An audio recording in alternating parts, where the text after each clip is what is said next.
네, 이제 드디어 도쿄 대망의 마지막 날입니다. 그래서 오늘은 좀 특별한 음식을 먹고 싶었어요. 그래서 긴자에 위치한 덴푸라집을 방문했습니다. 오늘의 이 공간은 덴푸라 콘도라는 곳이고요. 저기 보이시는 이렇게 등이 살짝 굽으신 분이 콘도상이세요. 콘도 선생님이신데 여기는 미슐랭 투스타에 빛나는 덴푸라집입니다. 사실 연세는 되게 오래돼 보이시는데 이렇게 그 개업한 지는 실제로 1991년도에 개업을 했다고 하니까 생각보다 역사가 이렇게 엄청 오래된 그런 집은 아니지만은 그래도 미슐랭 투스타에 빛나는 굉장히 유명한 집이고 어떻게 보면은 덴푸라의 아버지라고 불리는 그런 곳일 수도 있습니다. 새우를 손질하고 있습니다. 새우를 손질하고 있고 튀김에 사용될 새우들 같습니다. 그래서 여기는 신라호텔 일식당인 아리아케랑도 2016년에 갈라 디너를 진행했던 업장입니다. 튀김옷을 준비하고 있는 콘도상이 보이죠? 그리고 이제 저희는 이제 마지막 날을 축하하기 위해서 맥주를 한 잔 주문했는데 생맥주인데 정말 너무 맛있었어요. 저 생맥주는 왜 한국에서는 저 맛이 안 날지 모르겠습니다. 뭐 현지의 맛이니까 그렇죠. 덴뿌라는 코스로 주문을 했고요. 코스랑 별도로 이제 고구마 튀김을 주문을 해야 되는데 고구마 이제 저런 식으로 큰 통 고구마를 튀겨줍니다. 먼저 새우 머리 튀김이 나옵니다. 그래서 사실 새우깡이라고 해도 될 정도의 딱 그 새우깡 특유의 맛이 나는데 소금만 살짝 찍어서 입에 넣어 보겠습니다. 그 새우향이 가득 입안에 퍼지면서 와사삭 와사삭 하는 그 식감이 정말 내가 그 일본에 와서 튀김 요리를 먹고 있구나라는 게 실감이 될 정도로 훌륭한 스타트였어요. 여기는 카운터에 앉아서 이렇게 튀김을 즐기는 게 꽤나 매력적인데요. 다음 재료가 어떤지를 미리 보면서 즐길 수 있기 때문에 그렇습니다. 이제 다음은 이제 새우 몸통이 나오는데요.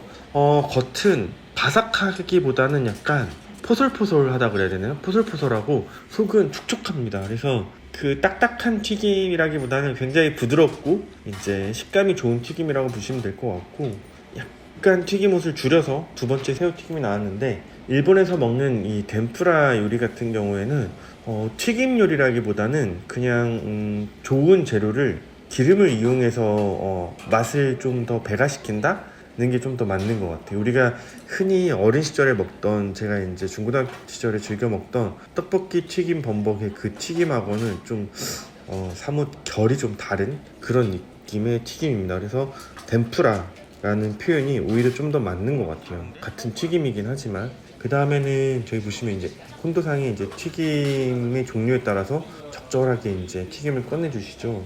이상하게 기름에 튀기는데 기름 느낌이 거의 없어요.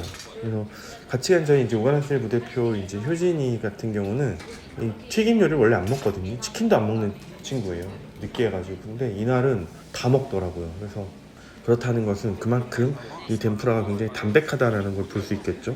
홋카이도산 이제 아스파라거스가 준비됩니다. 그래서 굉장히 뭐랄까 신선해요. 신선하고 뭔가 풋풋한데 아삭아삭거리고 또 딱딱한데 또 부드러운 또 그리고 안에 그 육즙은 아니고 뭐라 그러죠? 야채즙이라 그래야 되나요? 그 아스파라거스의 특유의 그 즙이 잘 살아 있습니다. 다음은 이제 버섯이 준비되는데요. 저는 개인적으로 송이버섯을 좋아하지만 이 버섯도 굉장히 좋았어요. 그래서 하나는 간장 소스, 하나는 소금에 적셔서 먹어봤습니다.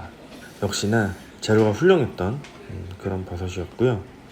다음은 이제 보리멸이라 그러죠. 우리가 기스라고 불리는 생선인데 보리멸은 보통 이제 덴푸라에서 빠질 수 없는 생선이긴 합니다. 근데 저는 개인적으로는 이런 생선류 튀김보다는 야채 튀김이 더 좋은 것 같아요. 다음은 가지가 나옵니다. 가지. 일본에는 가지 종류도 굉장히 많다라고 해요. 근데 가지가 아니었나? 가지가 아닐 수도 있나 봐요. 다음은 이제 피망이 나왔습니다. 피망 같은 경우에는 사실 우리 피망 잘 안 먹잖아요. 피망 잘 안 먹는데 이 피망은 참 뭐라고 이렇게 맛있죠? 약간 그 고기는 없어요. 근데 고기 속을 채운 느낌이 나요. 피망 튀김에서. 그래서 튀김옷이 떨어질 듯 떨어지지 않고 소금 너무 많이 찍어서 후 불어가면서 식혀가면서 먹었습니다. 식감도 좋고 뭐 건강해지는 느낌도 나고 되게 좋은 그런 튀김 재료였어요. 앞에서 요리를 직접 보면서 먹는다는 게 꽤나 큰 즐거움인데요. 저게 이제 우니 튀김이었는데 저희 코스에는 준비가 되어 있지 않아서 옆 사람이 먹는 걸 지켜만 보았습니다.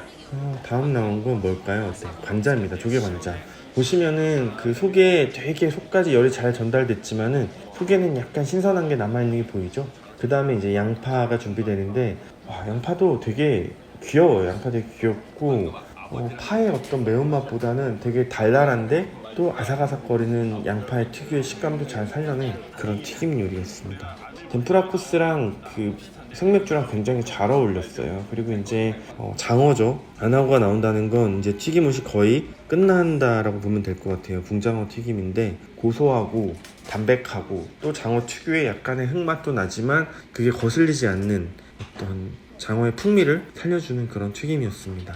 자, 드디어 이제 오늘의 주인공이 나왔는데요. 오늘의 주인공은 바로 고구마 튀김입니다. 고구마 튀김. 그래서 저 두꺼운 고구마를 한 4-50분 동안 튀긴 거예요. 그래서 겉은 타지 않고 속은 바싹 익힌 게 이 집의 매력인데, 정말 덴푸라 콘도에 와서는 꼭 고구마 튀김을 여러분 추가로 주문하셔서 드셔보시길 바라겠습니다. 식사에는 종류가 여러 가지가 있는데 저는 보통 이제 밥에다가 저런 이제 그 새우랑 야채 튀김이죠. 저걸 올린 다음에 이 텐차를 넣어 먹는 걸 되게 좋아합니다. 보통 이제 텐차 카기야게라는 그런 이제 식사인데요. 이 오차가 들어가서 먹으면은 굉장히 이 튀김이 눅눅해질 것 같잖아요, 여러분. 근데 한층 더 풍미가 살아나고 튀김의 바삭함은 결코 죽지 않습니다. 그래서 약간 튀김에 따뜻한 보리차 물 말아 먹는다라고 생각하시면 될 것 같아요.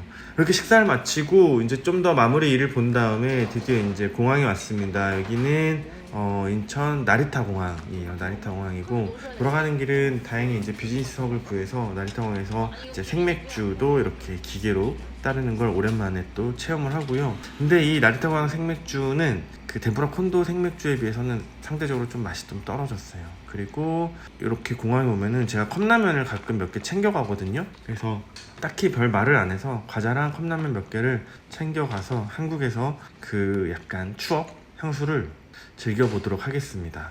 먹고 가면 좋은데 배가 불러서 먹을 수가 없어서 그냥 살짝 싸갔어요.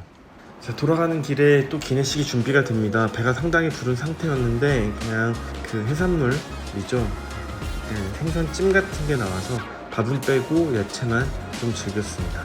이번 도쿄 출장은 굉장히 의미가 있었는데, 일단은 코로나가 끝나고 거의 한 3-4년 만에 방문한 도쿄여서 더 그랬고요. 그리고 이제 또 저희 이제 팀원들과 함께 맛있는 음식도 즐기고 좋은 와인도 함께 할 수 있어서 너무 행복했었고, 했던 일도 역시나 잘 풀린 것 같아서 또 다음 출장이 기대가 되는 그런 도쿄 출장이었습니다. 네, 지금까지 오프라이드 원아였습니다. 감사합니다.